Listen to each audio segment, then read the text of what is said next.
আমি সাধারণভাবেই চিকেন করব। দেখো চিকেনটা আমি কি করেছি বলো তো, নুন হলুদ আর সরষের তেল মাখিয়ে রেখে দিয়েছি। তাই আজকে তেলে একটু ভেজে নেব। তেলে ভাজলে কী হবে বলো তো, চিকেনের যে একটা গন্ধ থাকে ওই গন্ধটা পাবে না। যদি লেবুর রস মাখিয়ে নেওয়া তো খুবই ভালো, কিন্তু আমি এগুলো মাখাইনি, তাই আমি একটু ভেজে নেব।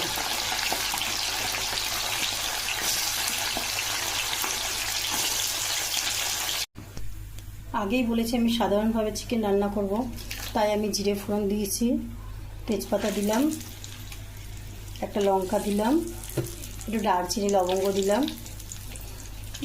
জিরে ফোড়ন দিয়ে মাংস করে খেয়ে দেখবে, খুব টেস্ট লাগে।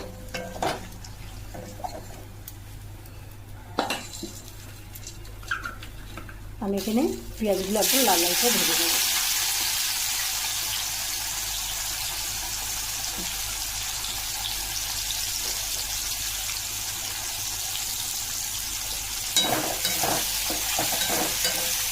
একটু লবণ দেবো, দিয়ে পেঁয়াজগুলো ভেজে নেব। আমি দেখো রসুন, কাঁচা লঙ্কা, আদা ভালো করে কিন্তু পেস্ট করি, এরকমভাবে পেস্ট করেছি, দিয়ে দিলাম।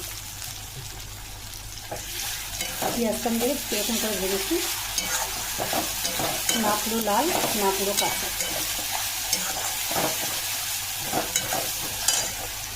আর দেখো আলু মাংস সব ভেজে নিয়েছি।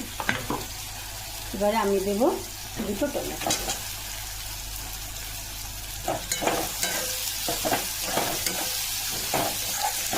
এটা কষা কষা হোক। আমি চিকেনগুলো তো ভেজে রেখেছি, এগুলো কী বলো তো, এগুলো হচ্ছে গিলে টমাস যেগুলোকে বলে, এগুলো খেতে তো খুবই ভালো লাগে। আমি এগুলো আগে দেবো মশলার মধ্যে, যেহেতু মাংসটা আমার ভাজা আছে, এগুলো আগে দিয়ে আমি করতে পারি।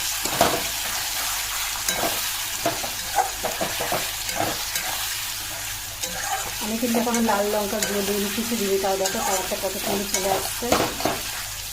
এটা কষে নিই, তারপর আমি মাংসগুলো দিয়ে কষবো।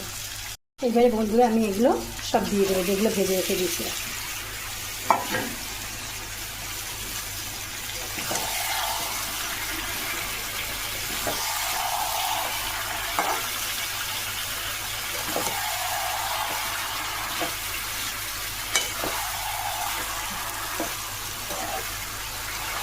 আমি এবারে তোমাদের যে যেরকম মশলা দিতে ইচ্ছা করে, পছন্দ মতন তোমরা স্বাদ মতন তোমরা মশলা দিয়ে দেবে।